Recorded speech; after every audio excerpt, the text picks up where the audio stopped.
Hello and welcome to the Augustana Human Library.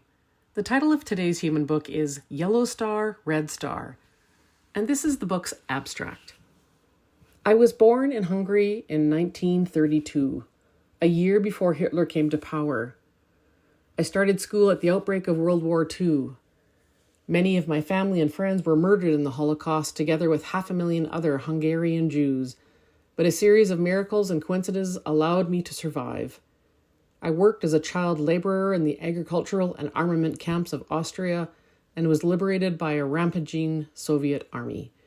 I struggled through post-war hardship to re-enter Hungarian society, only to be caught up for a decade in the vice of Stalinism. In 1956, the Hungarian Revolution offered the opportunity to escape. Well, it's not typical in a human library read.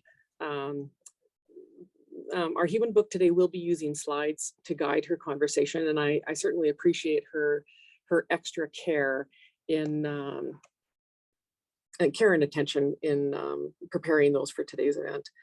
I am absolutely thrilled to welcome our human book, Yellow Star, Red Star. Today she is here to share her personal story of being a child during the Holocaust. And she's a brilliant and insightful person, and I'm so pleased she's willing to share her story with us today. Well, tonight she's in the UK and it's in the evening. So welcome, Yellow Star, Red Star, and you may begin when you are ready, and I will get your slides going for you. Well, I'm thrilled to be here. Thank you very much for inviting me. This is not meant to be a lecture. This is meant to be a conversation. I shall flag up some ideas, and I would like you to comment, to ask questions, to challenge. We should be chatting together. I wish I could be with you. Maybe next year, if you would be kind enough to invite me, I would love to come and visit you. But as it is, we have to pretend that we are in the same room. So here it is. Let's have the next slide. This is just my name, incidentally. There are some letters after my name. Some of them are missing as well. If you want to know details, you will see some of my academic and personal background in course of our conversation. As this slide says, the Holocaust Memorial Day Trust in this country nominates a theme every year. They select some subject around which to study what happened in the Holocaust. And this year's theme is ordinary people. I didn't know what they meant when I first heard that this is the theme for this year. And then the more I thought about it, the more appropriate I found it. Let's have the next slide. I am an ordinary person. These are my parameters. I am a Jew, although I am completely without religion. I am a woman. I am a grandmother and an engineer, and also a survivor of the Holocaust and of communist tyranny.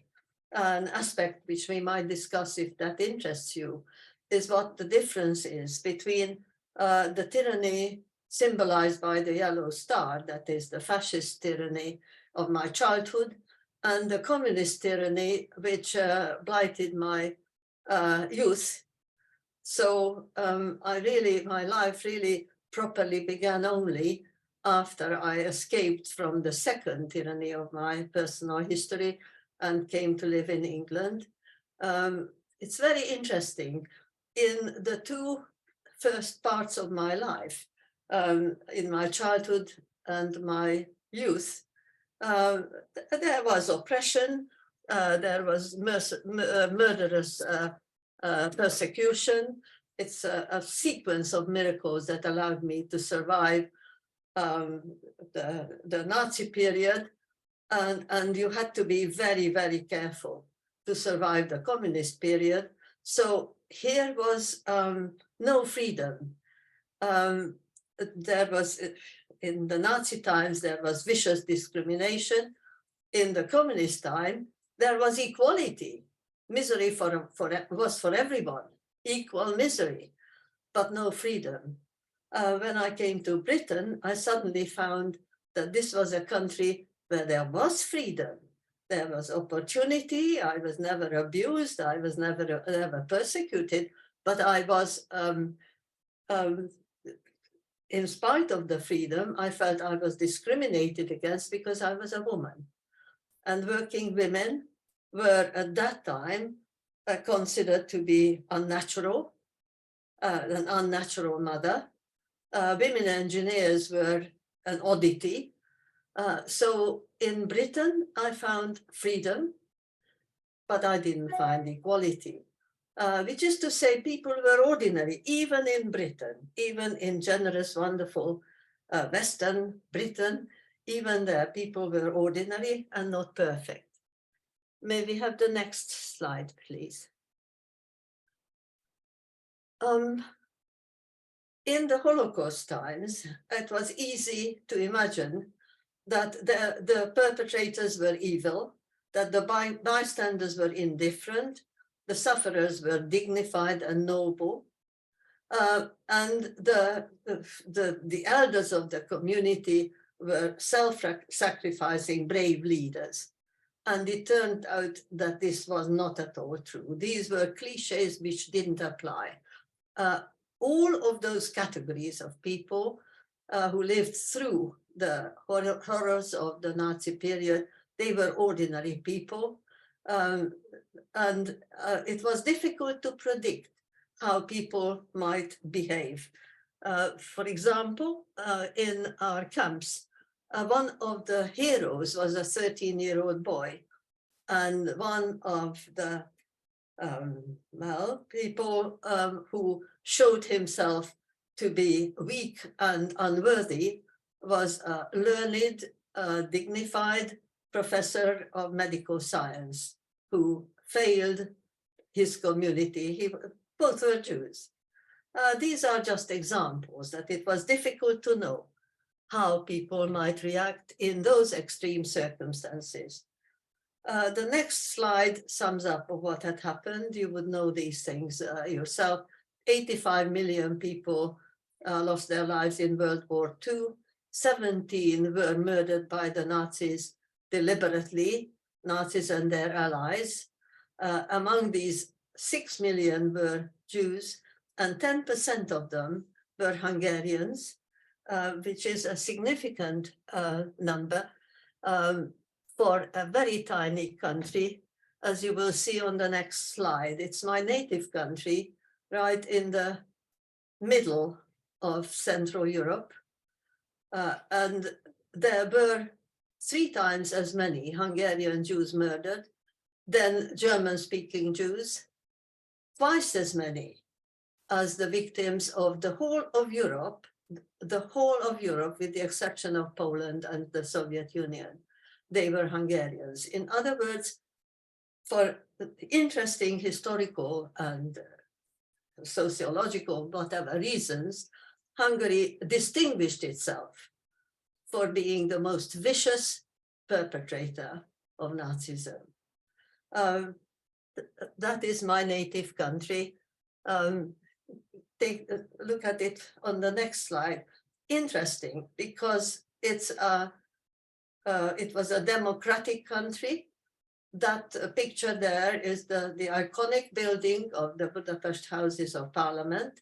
Budapest is a beautiful city.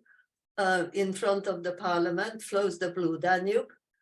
The Blue Danube was, in fact, the place in the river into which something like 50,000 Hungarian Jews of the capital were shot into that river, including my Aunt Rose.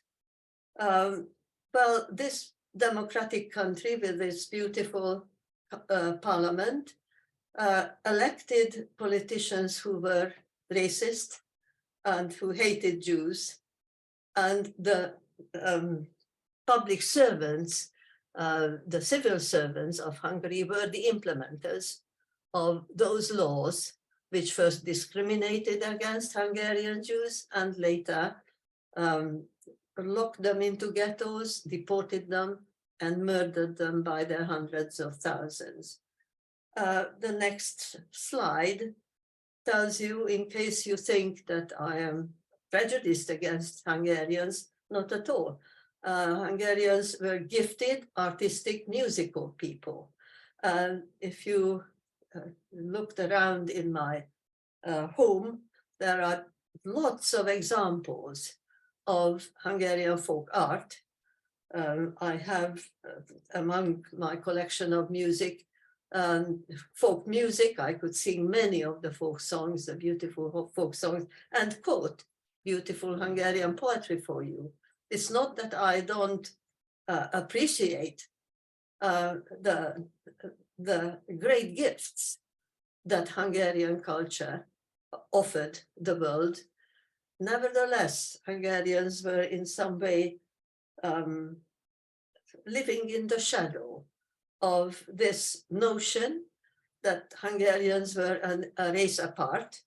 A noble equestrian nation is the way a Hungarian would describe himself. Compared with that, the surrounding people in the surrounding countries were considered to be inferior. The gypsies who lived among the Hungarians were treated like dirt, and the Jews among the Hungarian population were treated in a murderous manner. Jews lived in Hungary much before, about 10 centuries before the Hungarians themselves arrived from Asia as a nomadic tribe. They settled, and then they acted as I described before. The next slide will show you some of the laws that Hungarian parliament brought in against the Jews. The first law against Jews was formulated in 1920, before anybody had even heard the name of Hitler, hardly.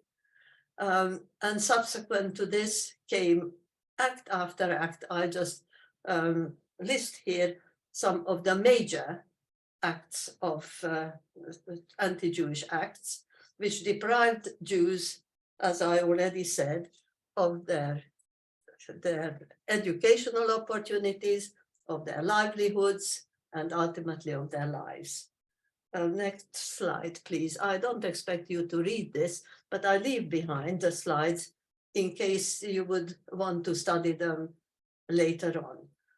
This is a timeline of the major points of history which preceded and formulated the period of the Holocaust. The numerus clausus was the first law against Jews, and I already mentioned the racist prime minister came. Hitler next door became chancellor in 1933. Hungary joined the Axis, that is the Axis of Italy, Japan, and Germany in the Second World War. Hungarian Jews were conscripted into the Hungarian army, and that represented the first phase of the Hungarian Holocaust. About 600,000 Jews were victims of their own comrades in the same army. They were in the Jews were in the Hungarian army, ostensibly fighting the Russians, the Soviets, but they were being treated in such a way by their fellow soldiers that 60,000 of them fell victims. When Hungary was occupied in due course by the German army, which is an interesting act historically, Germany occupying one of its allies, that prompted the second phase of the Holocaust of the Jews of Hungary. And in 56 days, 450,000 Jews, provincial Jews, fell victim of the Holocaust. And then when the Arrow Cross, which was the fascist party of Hungary, came to power in October 1944, that was started the third phase of the Hungarian Holocaust, the murder of 90,000 Jews of the capital Budapest. I mentioned already one of the ways in which they murdered these 90,000 is to shoot them into the river. They had other ways of doing this. Well, this is the story of the Hungarian Holocaust. The next slide, please. It shows how I fit into it. I was born between the incoming racist prime minister and the advent of Hitler. That's when I came to be born. I timed it wrong, and the location was a bad idea. It was a very bad idea to be born in Hungary. The next slide, please. These are my earliest memories, even before childhood. I didn't really understand who these Jews were, that we were urged to kill, that we were considered to be like poison mushrooms, well, as you can see, the symbolism is very powerful. And I asked my father, who are these Jews that we should be killing? And my father tried to explain to his preschool child that we are those Jews that are the target. The next slide shows you I was, as a preschool child, excluded. Nobody was allowed to play with me because I was the only Jewish child in the block. It wasn't a lonely childhood. The next slide will show you, because the anti-Jewish laws excluded first the professional Jews. Young professional Jews were not allowed to practice in their profession. So these young people whom you see there, the oldest among them is my father on the top left-hand corner. All the others were born in the early to mid 1910s. In other words, when these laws came to force, they were in their mid to late 20s. They were just graduating as lawyers, doctors, engineers, and so on. They were not allowed to work in their professions. And because they were unemployed by law, I had a childhood which was not only potentially lonely without playmates, but also very poor. We were very, very poor. But I also had all these young people around me. I was the only child of the family. Everyone was playing with me. I had lots of playmates among my uncles and aunts who were unemployed and around and loved and cherished me. The next slide, please. I now went to school. I was a good student. I was eager. I loved learning. I still do. And I started school, very bad timing, a few days after the war broke out. That's when I entered this school building. The far gate is for the juniors, and I did very well. But by the time I finished junior school in 1943, July, there was an anti-Jewish law which prevented Jewish pupils to go to school at all. So I couldn't continue into the seniors, which would have been this gate nearer to in the picture. That's why it's crossed out with a red line, because I was not allowed. That came a message when I applied to continue in the same school to the seniors. This is now a purely Aryan institution, no Jews admitted. Well, maybe I should stop here, and before I tell you what happened next in this saga of the Yellow Star period, let me ask you, have you any questions, comments?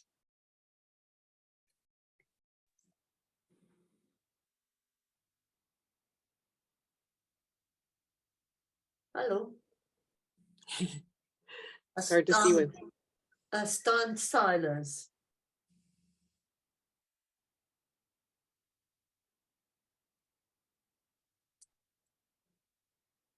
I think it's okay for you to continue on and people will jump in. Yeah. Okay. Maybe this a kind of sad story is not what you expected. If you like, I can even tell you the treatment meted out to me in the junior school by a fascist teacher who was in love with Hitler.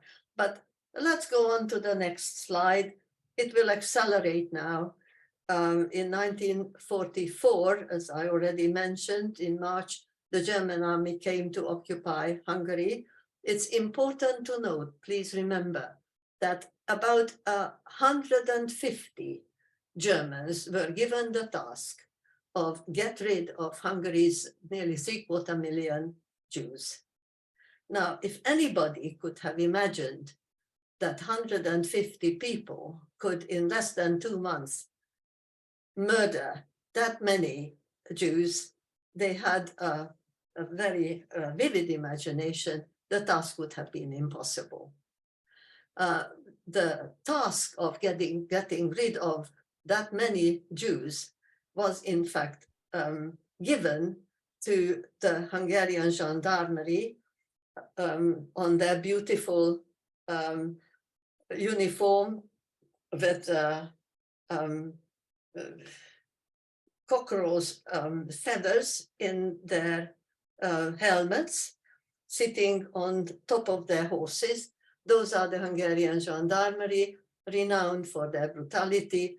There were something like 35,000 police and gendarmes whose job it was, with the direction of 150 Germans, to get rid of the Jews.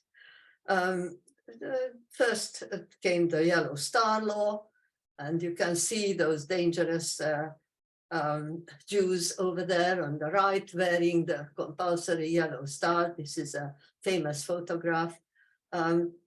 Stay back with the previous one for a moment, previous slide.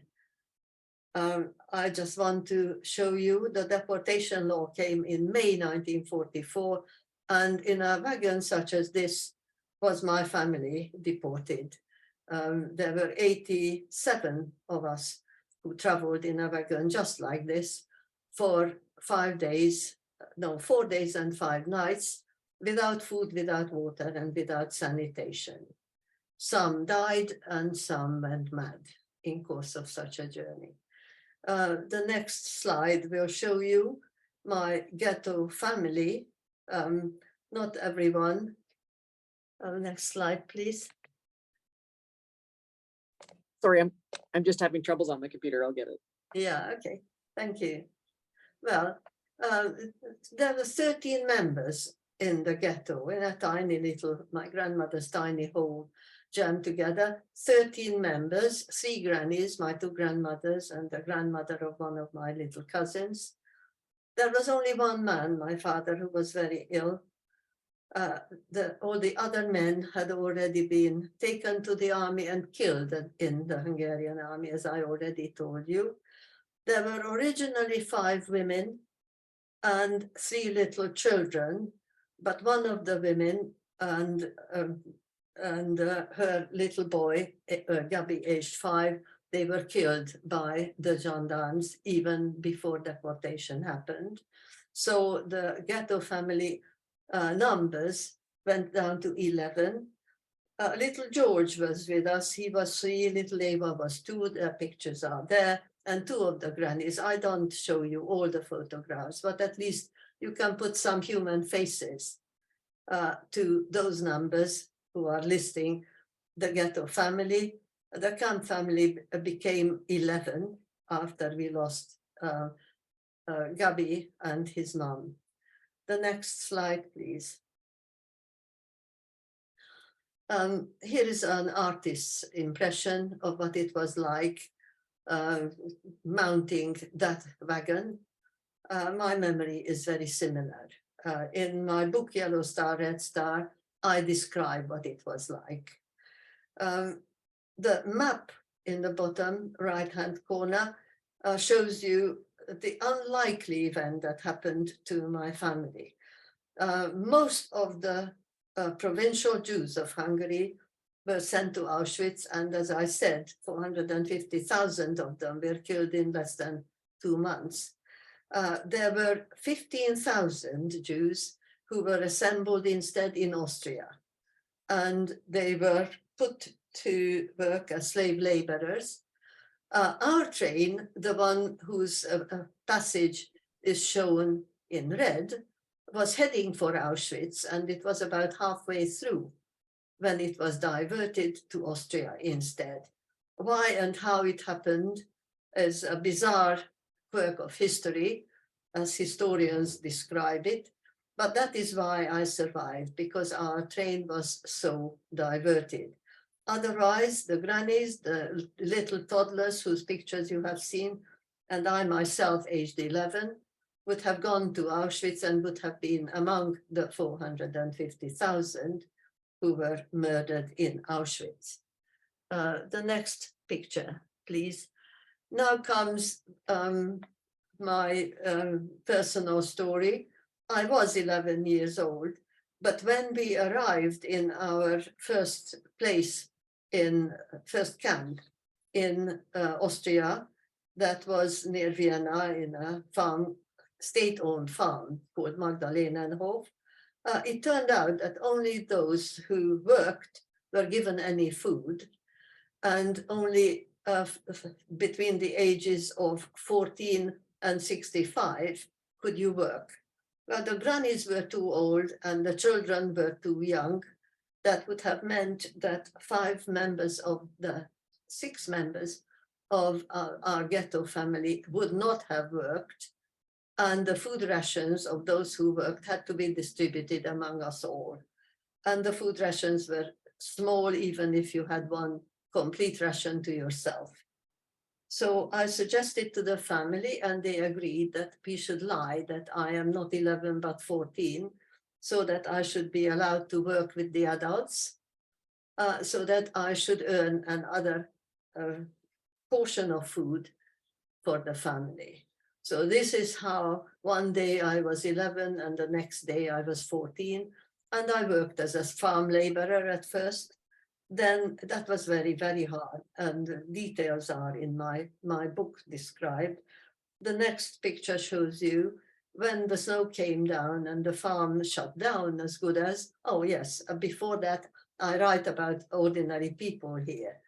The perpetrators included the Oberverwalter. He was the manager of the farm. He was a slave driver, but not a murderer. His deputy, who was a decent man, a bit too distant from us, and it turned out later that he was an underground socialist, and he supplied my father with some information. So nobody else knew about the death camps, but my father did. And maybe that is why he became a wreck in course of our period there. He was eaten away with worry and fear for his family. The Ukrainian farm workers who worked with us, they were barbaric, they were brutal. One of them beat me because I was not doing as good a work, as strong a work, as fast a work as he was expecting from me. And the SS guard was a gratuitously cruel potential murderer. He was 19 years old. These were the perpetrators in our Austrian farm. The bystanders included an Austrian bag lady who was unbelievably generous. She was so poor, and she shared what she had. She risked her life to smuggle in some food for our babies. A gypsy violinist who was incredibly brave and assisted us, and some of the villagers were kind to me. Some were indifferent. I sneaked out of the farm when I could, begging in the villages for food for our little ones. But some of the villagers were vicious. One said, next time he sees me, he will give me to the Gestapo, so I daren't go anymore. I had to resort to stealing food when I could, from fruit trees or fields. Anyhow, the first sufferers were all exhausted and hungry. Most were frightened. Some had given up, as I write there. Some, including my aunt, one of my aunts, was suicidally daring. And some were thieves. Some Jews were thieving from each other. Well, it just shows you, among all these, there were ordinary people. Not all the perpetrators were vicious, not all the sufferers were noble. The next slide, please.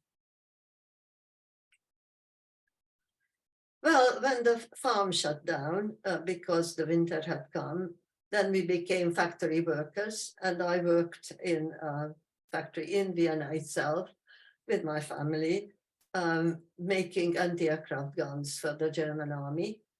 The factory was the constant target of air raids, and finally the factory could no longer function. And then we were used as laborers to clear bomb damage in Vienna. Next slide, please. Then finally came so-called liberation by the Soviet army. But the Soviet army was made up of, well, many of these people. For the first time in Europe, they never even knew where they were, what to expect. They were ignorant. They certainly had no particular interest in the people whom they liberated. They gave us nothing, no food, no medication, no clothing. By then, we were walking skeletons.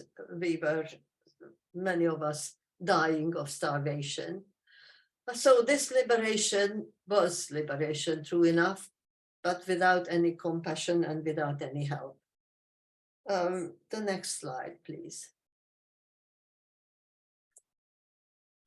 So we realized that for us the war was over, and we started on a journey. It took a month back to Hungary. And you might very well ask, why did we go back to a country that treated us so badly, rejected us, brought in laws against us? Well, there were at least two reasons. One, that we thought we might reconstruct our lives, but most particularly, we hoped that we might meet up with the men of our family, my uncles, the husbands of my young aunts. Well, we didn't know that they were all dead, and we never really regained our home. Our home was taken away from us. Not particularly vicious people that took away our home. They themselves were bombed out. So they needed somewhere to be. And when we arrived, we were not in a position to fight for our possession, for our rights. We were barely able to live from one moment to the next. The next picture will show you what we found when we arrived back in beautiful Budapest. The bridges were down, the buildings were in ruins, and we never really, our family was never reunited, and our possessions were never regained. Well, let me stop again and see whether you have any questions or comments. Now is the end of the war. That's the point where we are at this moment.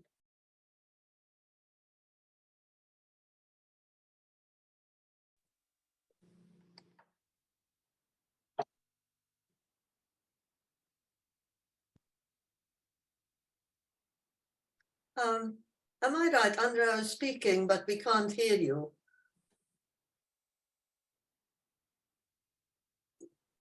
Are you talking to me, Andrea?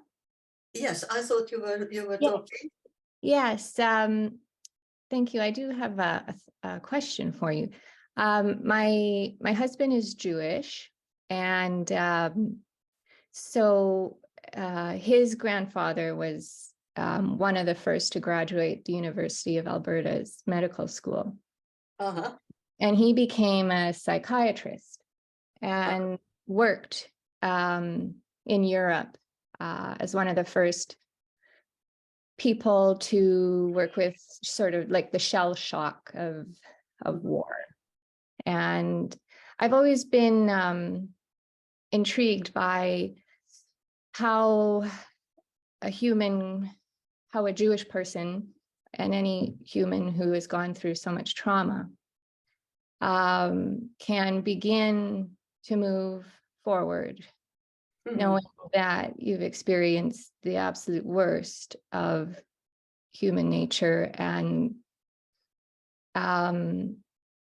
you can never forget what you've seen, felt, smelled, but somehow you leave a state of pure survival. And in hearing your story, I sort of imagine you at every point tirelessly trying to survive. Like you had to survive the wagon experience, you had to survive the news that your uncles were murdered, you had to survive the young child who lived with you in your family, the 5-year-old boy you spoke about.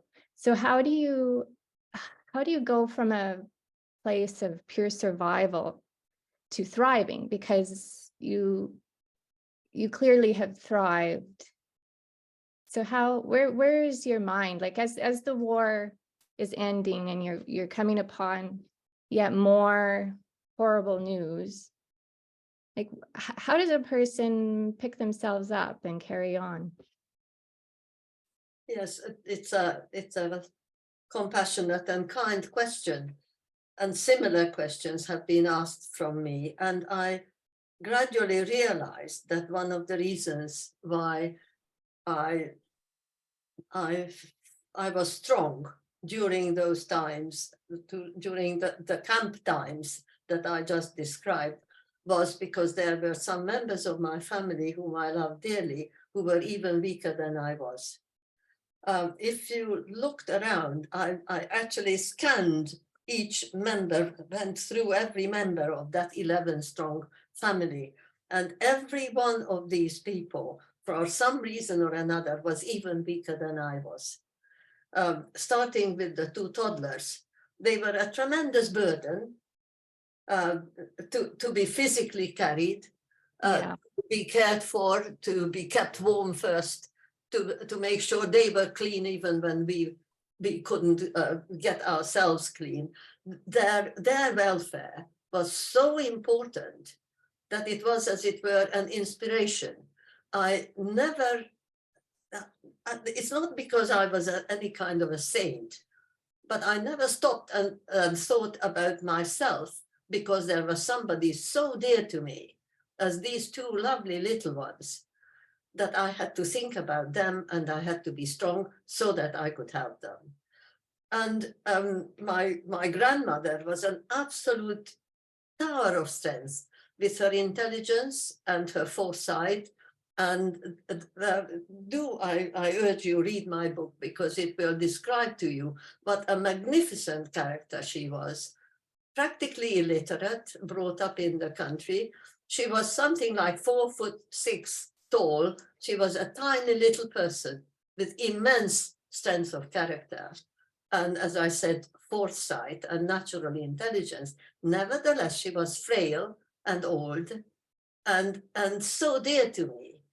And so I had concerns, if you like.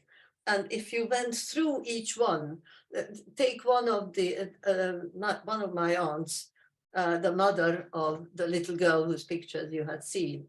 We didn't know. How old was she? She was born in 1914, so she was just 30 years old at the time. We didn't know that she had a heart condition. It came to light when we were working in the fields in the heat of the summer, and she kept on fainting. Now we had to shield her being seen by the SS guard, who, as I said before, was gratuitously cruel. Right. He wanted to shoot somebody who was very ill and couldn't work. He wanted to murder him. And well, this is a side story which I don't want to go into, but we had to make sure that Terka, my aunt, was not seen to collapse when she did collapse on the fields, because we feared for her life. Now, these were so overwhelmingly important considerations that I never had any space left. Right. In my head, in my heart, in my whole being, to think about myself. And I think if you have people who are so important for you, that their welfare drives you, you have to be strong for them. Well, then you just have to be strong for them. And I don't know whether I give you an answer. The grannies and the babies were a tremendous burden and an immense source of strength and inspiration. Yeah. I appreciate maybe a fraction of what you're saying as a mother, because you have children and you have something to drive for and work towards. And yeah. Well, I never had a brother or a sister. And little George, whose picture you had seen, he was 8 years younger than I. And in those 8 years of my life, there wasn't any other child in the whole extended family but me. And when the ghetto came and we were forced together, and all of a sudden, these two tiny children were in the same room. There were in two tiny rooms, there were 13 of us, as I already. Well, to me, it was a joyous time because suddenly I had a little brother and in fact, two little brothers and a sister. One of them I lost. Little Gabby was, in fact, was living elsewhere, further away. And he was a more distant member of the family.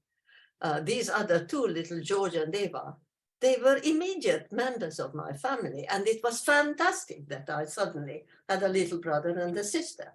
So you see, the whole thing had positive sides, which helped to survive.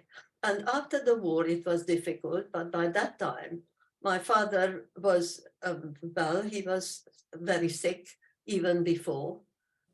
He was already showing Parkinson's, the Parkinson condition. He had a bleeding ulcer and he was half blind. And he was a walking skeleton, 35 kilograms when we were liberated. Now, my mother was a strong young woman, would have been, but she had a spinal injury that happened during that period. And she had to have a spinal operation as soon as the hospitals were pulling themselves together in a defeated country. She almost died of the operation. And so there I was 12 years old. And I no longer had responsibility for those little toddlers and my grandmother, they went their own way, but I've had responsibility for my parents. And I had to go to school. We arrived in Hungary on the 1st of May, and on the 2nd of May, I have a document behind me.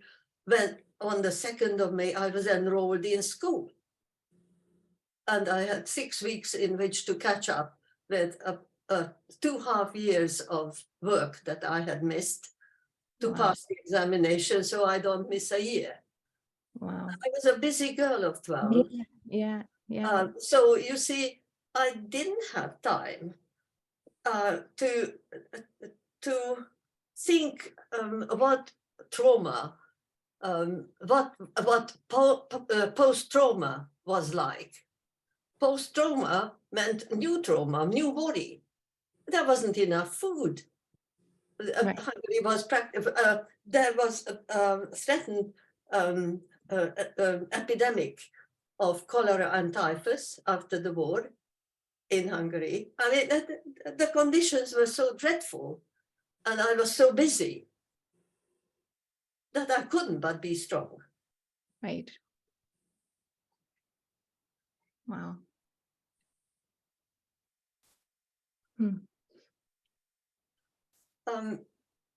Have you anybody else? There are so many of us. It's a great honor. There are 25 of us altogether. Is there any other question or comment? Otherwise, I'll continue telling you the story. I think you should just continue in case there are some people that need to leave on the hour, that they don't miss what you have to share. Thank you. At any point, if you like, we can stop. Otherwise, continue. Please, let me have the next slide.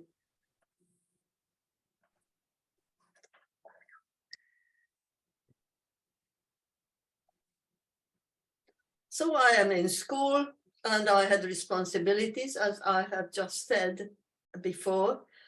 The day after arriving in the country, I must tell you, on arriving in the country, this is not an exaggeration, and the details are described in the book. The first Hungarian words we heard was, "Rotten Jews, why could you not have," and so on. Their attitude in no way changed. It was bizarre because it was a Sunday morning, and those people who abused us on our arrival in Hungary were in their Sunday best going to church. The next slide, please. Well, here is a symbol of Stalinist tyranny. We had to march. We had to sing communist songs. We had to mouth communist slogans. Everything was decided by the state. Everything was owned by the state. Your very thoughts were regulated.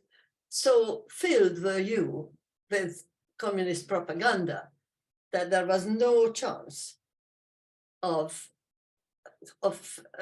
developing your individuality or your ideas. Well, this was equality because misery was for all, but it was equality without freedom.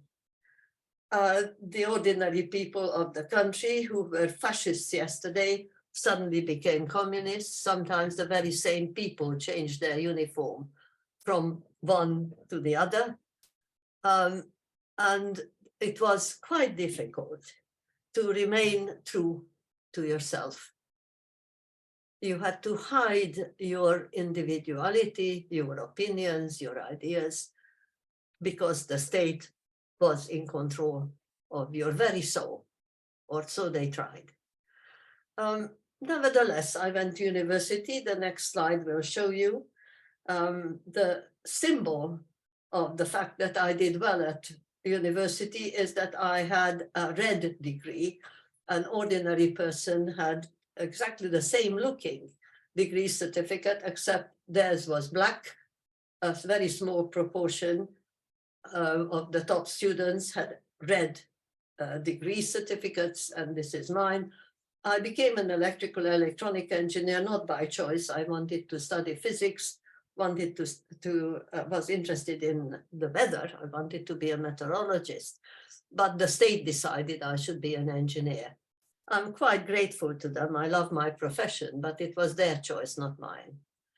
The next slide, please.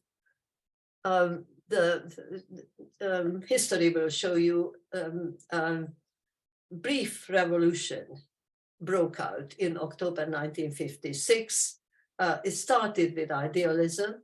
There was a 16-point manifesto. All they wanted was voting rights, the Soviet army out of the country, and so on. Perfectly ordinary requests. But very soon after the period of idealism, the mob took over, rampaging and murderous mobs seeking revenge, and with and without cause. They found some victims. He was a communist, let's go and get him. And sure enough, they strung up some people on the streets of the parks of the city. But the Soviet, incidentally, this is good. I want to draw your attention to the symbolism of the statue of Stalin. The size of it you can appreciate in the top right-hand picture, because there are some people there in front of it. So you can see it's about 5 times human size, the statue of Stalin in the prominent square of the city. And that statue was dragged down and hammered to pieces. The picture below it shows the head. How they did it, I can't imagine, but they did, as you can see. So the next picture, please, will show you. Please.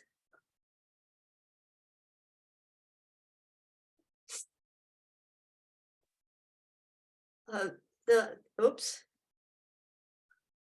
I think you should go back a few, unless you just no, further back. Yes. The revolution gave us a chance. I was married to my husband by then. We married when I was 19. We left Hungary. The revolution gave us a chance. It took us 6 weeks. Interesting why it took us 6 weeks to get from Hungary to Britain. Our first job in Britain was in Cambridge. From total hell to the heaven of beauty and scholarship and so on, Cambridge. Well, so that was our escape. And now the next slide is bringing the story to a happy ending. This is what happened to me after we arrived in Britain. We founded a family. That's my little daughter, Esther. The tragedy is that she died when she was quite young. But there she is, I'm feeding her. On the next picture below it, I am being the boss, although I don't look like it. I was an engineer in charge, working at that point in the computer industry. I did a PhD, and that's me in a gown. It looks a bit ridiculous. The picture below that is the front page, the cover page of my book, Yellow Star, Red Star. Then from industrial research, I went on to academic life, and those are not my students, but they could have been. The books below them there were either books I had written or I had written chapters in them. Some of the work that I had done as an engineer. And the next slide after this is, oops, let this be the last. This is my greatest achievement. These are my 5 grandchildren. 2 of them are daughters of my daughter, Esther, the one who died so young. And the other 3 are my younger daughter, Anna's children. This picture was taken a few years ago. And every time I look at any of them, and they are the great joys of my life, every time I look at them, I say to myself, none of them would have existed if that train hadn't been diverted, if Hitler had succeeded. But they do exist, and I think the world is a better place because they do. And thank you very much for listening to me. Well, thank you very much for that. It just feels like it's an incredible amount to absorb, and I know the kind of question that goes through my head, which is similar to what Andrea asked before, is I understand in the moment you have to be strong and stuff, but it does speak to your specifically to your resilience, but to human resilience in general, I guess, that you can carry on and have a productive life and, want to have a family and experience joy. And, how do you even think about, do do you go through a process to try to forgive, or is that just something you just have to leave, and it happened in life and you have to carry on? It's a very interesting question. I was asked about forgiveness. If you want, I can tell you this. I haven't been giving talks like this for long. It was about 6 or 7 years ago when I first was asked to give a talk, and the second ever talk I gave was to a Catholic grammar school, boys' grammar school. And they were all 17, 18-year-olds, and they were all studying philosophy or history or religious education as their specialist subject in their advanced, the A-level studies under the British system. Lovely, they were attentive. And when I finished talking to them, I did mention that I try to forgive, although I don't think I will ever forget what had happened. And one of the boys came up with a question, how are you trying to forgive? And that made me realize that I hadn't thought about this deeply enough.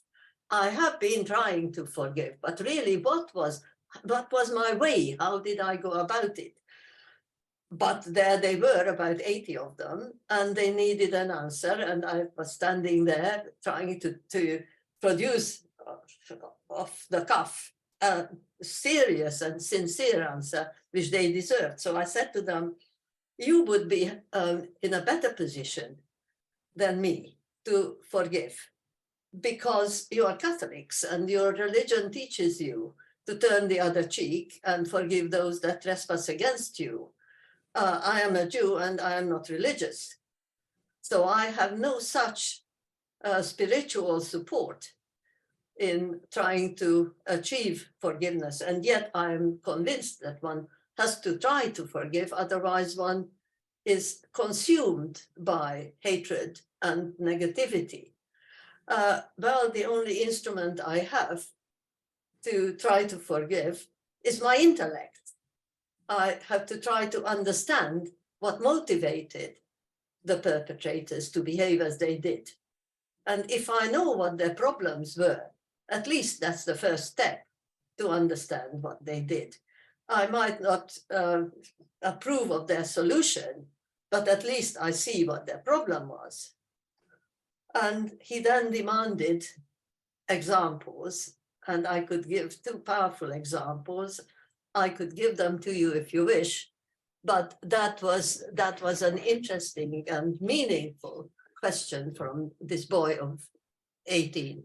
How are you trying to forgive? It's not so easy, but I have been working on it quite diligently, trying to forgive.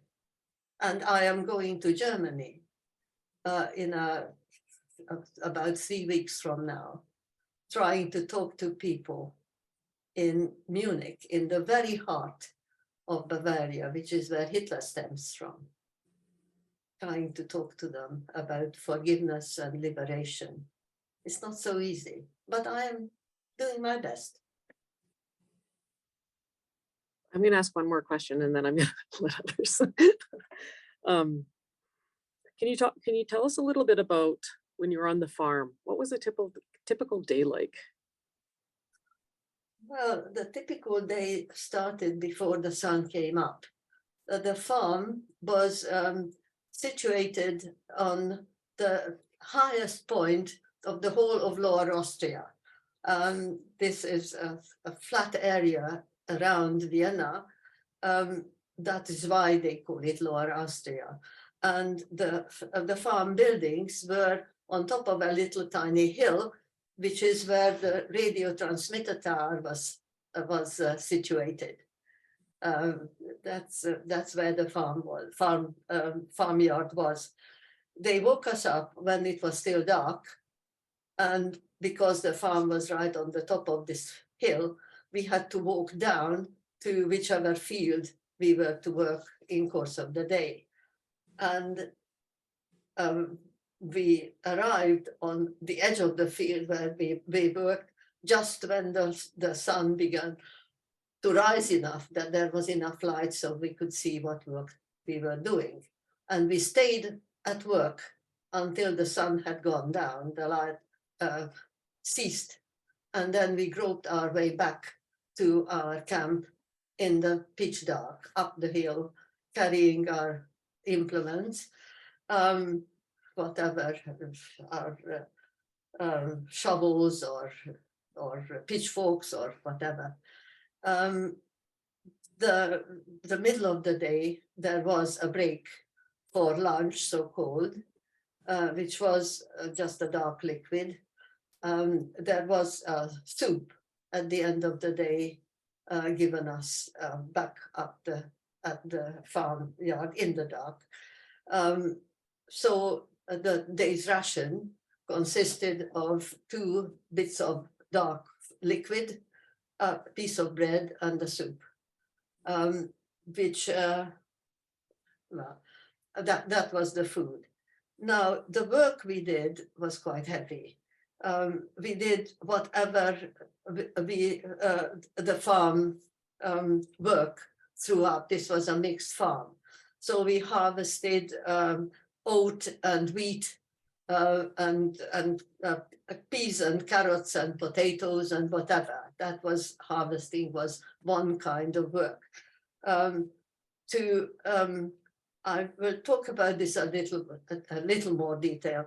To prepare the ground for cultivation, that was another kind of work. Now, the soil was clay.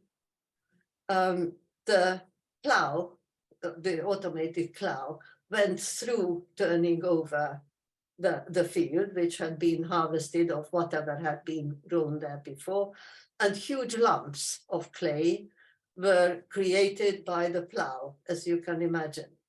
Now, there's no point, no possibility to sow anything into that. So the lumps had to be broken up.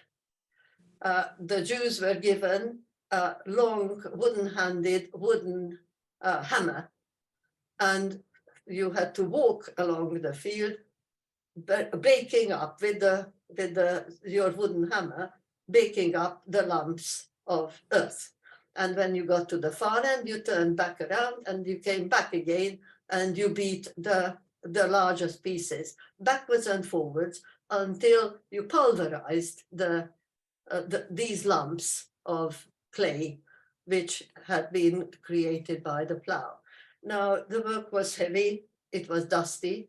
The wooden hammer made calluses on your palms, your hands bled, your back ached, the sun was blazing down. It had to be done in the blazing sunshine, so that by the time you came back again to the bit of ground that you were part of, it's dried up again, if you see what I mean. That was quite difficult work. The worst of all, the worst job was harvesting sugar beet, and that is described in detail. What it was like and why it was the worst part of the work. That was the last task we did in the farm. The sugar beet has to be in the ground until frost comes, because that's what brings out the sugar. So the ground is partially frozen. It's clay, like I told you. There is sleet or snow falling. The beet is enormous. It's a huge, it's a 2 pound, 4 pound root is the sugar beet, enormous. And you have to ease it out of the ground with a pitchfork. I had just turned by then, I had turned 12. But we were weak, we were weakened by starvation. The SS guard was watching and screaming that you were not doing it fast enough. And the sleet was, the clay from the beet came off. You had to beat together 2 of the beets to shake off the clay that was stuck to the roof. The clay then stuck on your clothing and either froze on it or the sleet washed it down. I mean, that was hellish. That was the worst job. You get the picture. And I was 11, 12 years old. That was difficult. I have a question. Thanks, Agnes. I appreciate all the things you've shared so far. One of the questions is kind of related to what Andrea was talking about earlier, of how to kind of move forward or be resilient.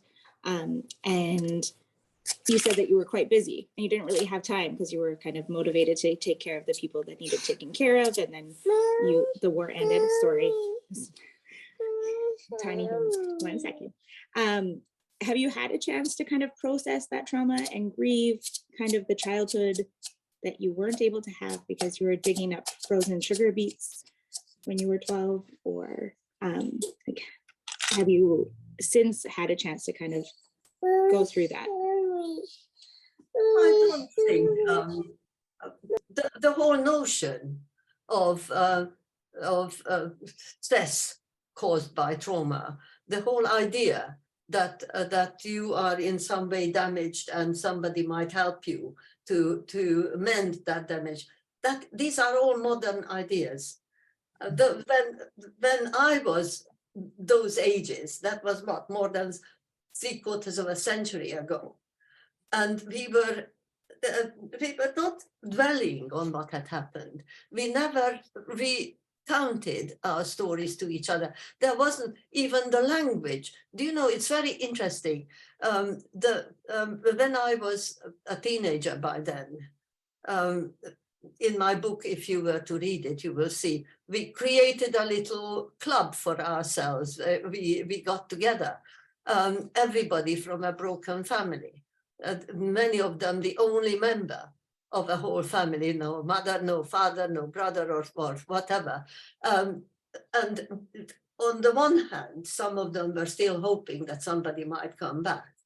On the other hand, a lot of people were realistic and knew that nothing good can be expected. But we didn't think of those people as having been murdered. We just said they hadn't come back. The language was, if you like, tentative. We were not giving ourselves a chance of any kind of closure. There, even such a notion that empathy or closure, these kinds of things were not discussed. They were not in the open. Nobody ever took any care of us. And I'm quite sure that we were all damaged. Some of the damage was obvious. The damage on my mother and father, that was obvious. But those were physical things. In what way, those of us who were physically not damaged, or only well, here is something that I think might have happened to me, and nobody took an interest. I lately tried to find out why.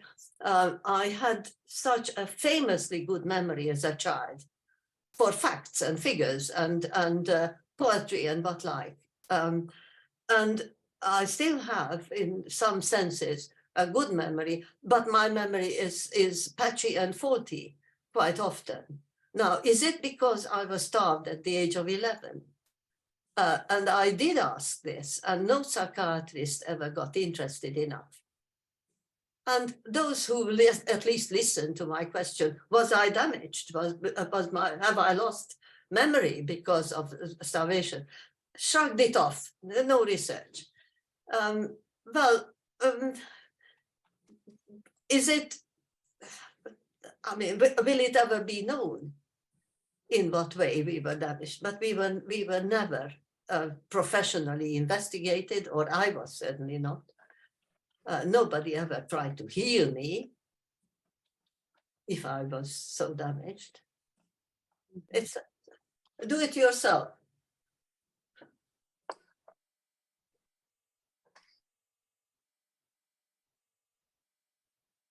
I hope you have jollier subjects on your other occasions of getting together. Do you find this all very depressing? Is that why Do you find it depressing? No? I don't feel sorry for myself.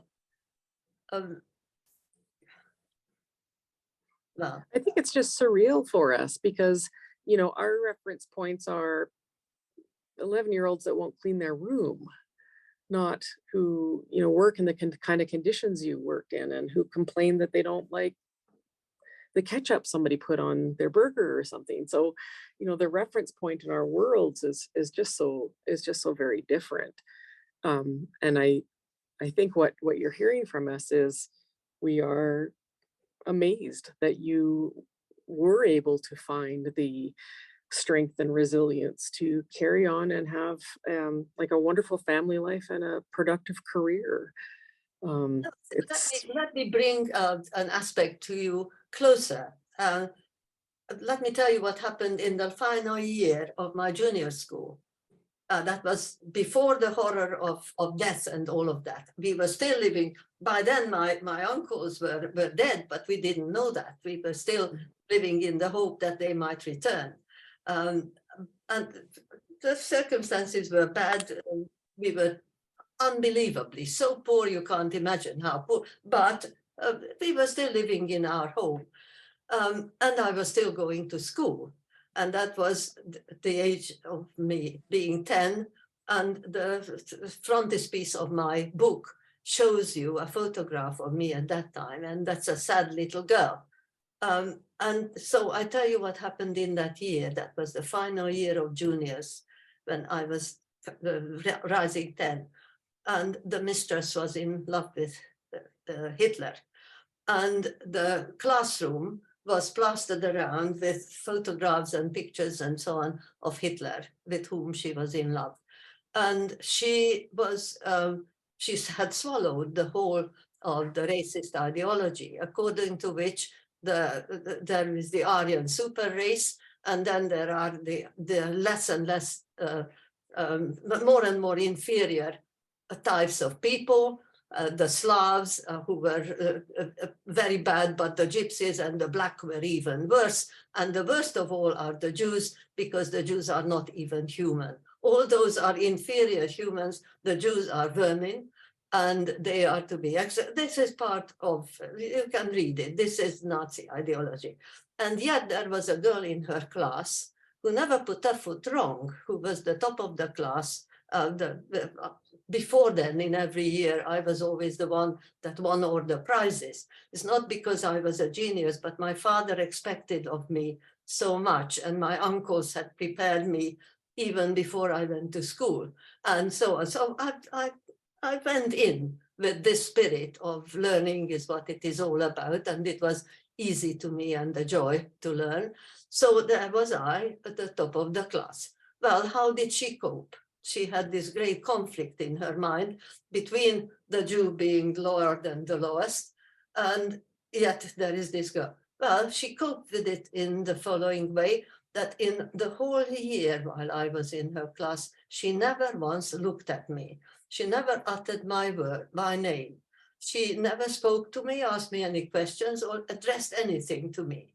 She did as much as giving me out, like everybody else, work, collecting from me the work that I had done, marked it fairly, with the top mark every time, because, well, there's a joke in my family, and it is the truth. If I got home 95% of the marks, my father wanted to know what went wrong. That's the way I was brought up. So there was I, performing 100% or near 100% work all the way along, and she acknowledged this with the mark, but never looked at me, never talked to me for a whole year. Now, how would a child of 10 or so live in an atmosphere of being so totally ignored? This is dehumanizing.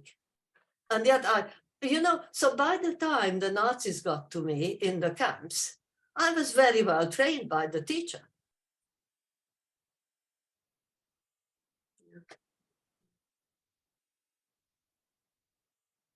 Well, so I guess the world has continued on with all kinds of conflict and well, conflict. How do we continue to promote compassion and empathy and kindness when it feels like there's more anger and intolerance every day in lots of ways? I was asked the other day, it was very interesting, and if any of you can give me any advice or comment, I would be grateful. I was talking to the whole of the council of, if you like, a town in Britain. The mayor was running the event with her chains, a woman, it so happens. And this was in the council chamber, all the councillors there. And the event was a special event, but it doesn't matter. The important thing was I had to make some comments, a much briefer presentation of my story than you just heard. And at the end, one of the councillors, black lady, it turns out to be a lawyer, said to me, your talk, the talk you have just given, inspires me to ask you, would you help me? I am working with black young men who are consumed with anger and hate. How can I reach them? How can I help them? Would you help me? Now, it really was so touching. She herself, a black woman, of that West Indian community I was telling you about before this started in Brixton. She comes from there, and she rose from that community and is now a practicing lawyer and a respected lawyer. But she went through oppression and discrimination when she was younger, and she's working with these young men who are being discriminated against and quite often abused, even in British society where there are laws against these things. Well, how can I help? What can I do? I wish I could.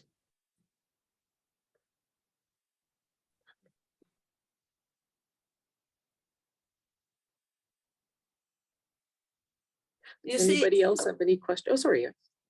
The yellow star, which they stuck us on us to brand us, can be taken off, but their black faces cannot be changed. Their black faces remain. Yeah. So what can I do? What can I say? How can I bring my experience to bear upon what their suffering is? Did they ever have an opportunity to hear you speak? I don't know. I would be very willing to. I don't know whether it is needed that I should talk at them. I think it would be more trying to unlock them, to get them to speak. True. I'm not sure. Yeah. Any of you, psychologists?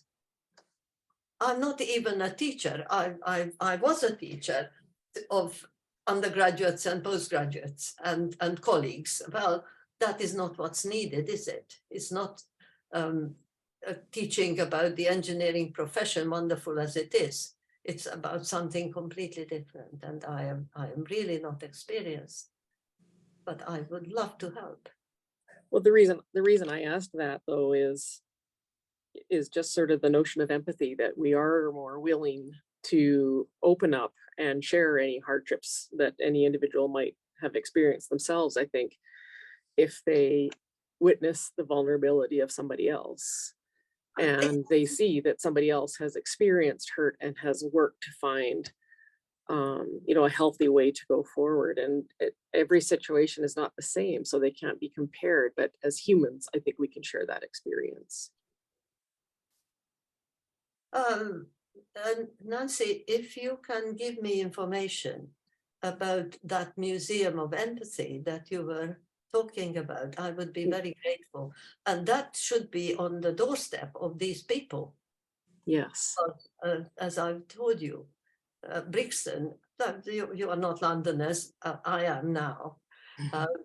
you wouldn't know, but it is the case that that museum is at the very heart of the Black West Indian community. Well, thank you very much. Have we finished? Are there any other questions or comments? You did see the, where am I going to get this in here? It's hard with a virtual background. Oh yeah, that's not going to work. There was a link to the book earlier that, of course, people are welcome to find. And I mean, I would just like to take the opportunity to offer my sincere gratitude for your willingness to share your experience as a child. I mean, it is something that none of us can relate to. We live in that kind of privilege, or I'm making that assumption. I don't feel like we are likely in that position. Your words and your personal account, they're incredibly powerful and moving. And I'm sure that everyone in attendance is deeply touched for sure. It takes a great deal of courage, I think, to open up about something that's quite very painful, and relive it really. And I mean, your willingness to do so, I mean, it helps educate and raise awareness about atrocities of the Holocaust and the importance of never forgetting the lessons that history offers us. So I can't thank you enough for sharing your story and providing us with this valuable reminder of the resilience of the human spirit in the face of what can be just unimaginable horror. Your words will stay with me for sure, and I'm sure with others as well who were present today. So thank you again for your time and your incredible contribution to the Human Library. Thank you.